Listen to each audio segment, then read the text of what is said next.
तो फिर चलिए दोस्तों, एक बार फिर से आप सभी का स्वागत है आज के इस वीडियो में। दोस्तों, मांसाहार पर अल्बर्ट आइंस्टीन की शोध प्राकृतिक आपदाओं पर हुई नई खोजों के नतीजे माने तो इन दिनों बढ़ती मांसाहार की प्रवृत्ति भूकंप और बाढ़ के लिए जिम्मेदार है। The Einstein pen waves theory के मुताबिक मनुष्य की स्वाद की चाहत, खास तौर पर मांसाहार की आदत के कारण प्रतिदिन मारे जाने वाले पशुओं की संख्या दिनों दिन बढ़ रही है। रूस के सुजडल में पिछले दिनों हुए भूस्खलन और प्राकृतिक आपदा पर हुए एक सम्मेलन में भारत से गए भौतिक विज्ञान के 3 बड़े वैज्ञानिकों ने एक शोध पत्र पढ़ा। डॉक्टर मदन मोहन बजाज, डॉक्टर इब्राहिम और डॉक्टर विजय राज सिंह के अलावा दुनिया भर के 23 से अधिक वैज्ञानिकों द्वारा तैयार किए गए शोध पत्र के आधार पर यह कहा गया कि Bharat, Japan, Nepal, America, Jordan, Afghanistan, Africa में पिछले दिनों आए 30 बड़े भूकंप में द आइंस्टीन पेन वेव्स या नॉरिप्शन वेव्स बड़ा कारण रही है।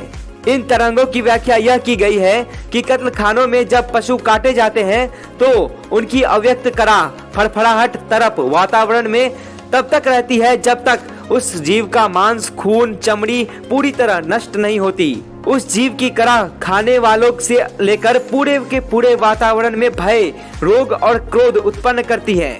यूं कहे कि प्रकृति अपनी संतान की पीड़ा से विचलित हो उठती है। अध्ययन में यह भी बताया गया है कि प्रकृति जब ज्यादा शुद्ध हो जाती है तो मनुष्य आपस में भी लड़ने भिड़ने लगते हैं, चिड़चिड़े हो जाते हैं और विभिन्न देश प्रदेशों में दंगे होने लगते हैं। सिर्फ स्वाद के लिए बेकसूर जीव जंतुओं की हत्या ही इस तरह के दंगों का कारण बनती है और कभी कभी आत्महत्या का भी कारण बन जाती है। ज्यादातर मामलों में प्राकृतिक उत्पाद जैसे अज्ञात बीमारियां, हार्ट अटैक, अतिवृष्टि, अनावृष्टि, बाढ़, भूकंप, ज्वालामुखी के विस्फोट जैसे संकट आते रहते हैं। इस अध्ययन के मुताबिक एक कत्लखाने से जिसमें औसतन 50 जानवरों को मारा जाता है, 1040 मेगावाट ऊर्जा फेंकने वाली आइंस्टीन पेन वेव्स पैदा होती है।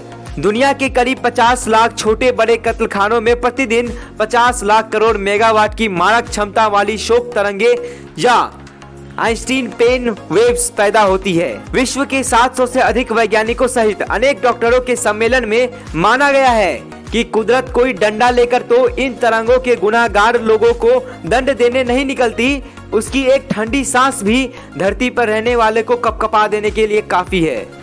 कत्लखानों में जब जानवरों का कत्ल किया जाता है तो बहुत बेरहमी के साथ किया जाता है, बहुत हिंसा होती है, बहुत अत्याचार भी होता है। जानवरों का कत्ल होते समय उनकी जो चित्कार निकलती है, उनके शरीर से जो स्ट्रेस हार्मोन निकलता है और उनकी जो शोक वेव निकलती है वो पूरी की पूरी दुनिया को तरंगित कर देती है, कंपायमान कर देती है। परीक्षण के दौरान लेबोरेटरी में भी जानवरों पर ऐसा ही विभत्स अत्याचार होता है। जानवरों को जब काटा जाता है तो बहुत दिनों तक उनको भूखा रखा जाता है और कमजोर किया जाता है। फिर उनके ऊपर 80 डिग्री सेंटीग्रेड गर्म पानी की बौछार डाली जाती है, उससे शरीर फूलना शुरू हो जाता है। तब गाय, भैंस, बकरी आदि तड़पने और चिल्लाने लगते हैं। तब जीवित स्थिति में ही उनकी खाल को उतारा जाता है और खून को भी इकट्ठा किया जाता है।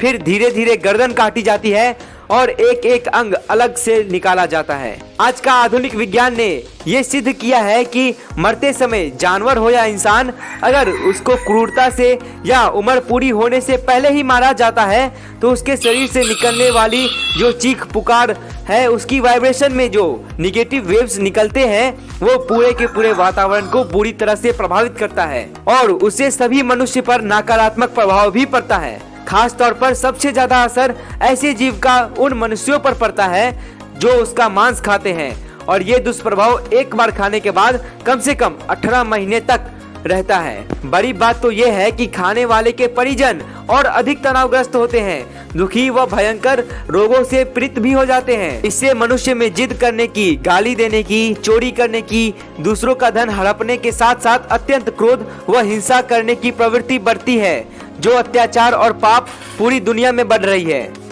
अफ्रीका के 2 प्रोफेसर, 2 जर्मनी के, 2 अमेरिका के, 1 भारतीय मदन मोहन और 4 वैज्ञानिक जर्मनी के साथ साथ और भी अन्य वैज्ञानिक 20 साल से इस विषय पर रिसर्च किया है और उनकी रिसर्च ये कहती है कि जानवरों को जितना ज्यादा कत्ल किया जाएगा, जितना ज्यादा हिंसा से मारा जाएगा, उतना ही अधिक दुनिया में भूकंप आएंगे, जलजले आएंगे, प्राकृतिक आपदाएं आएंगी उतना ही दुनिया में संतुलन बिगड़ेगा और लोग दुखी, तनाव युक्त व हार्ट अटैक से पीड़ित होते ही रहेंगे। तो दोस्तों, लाश खाना छोड़िए और शाकाहारी बने। जय हिंद, जय भारत, वंदे मातरम।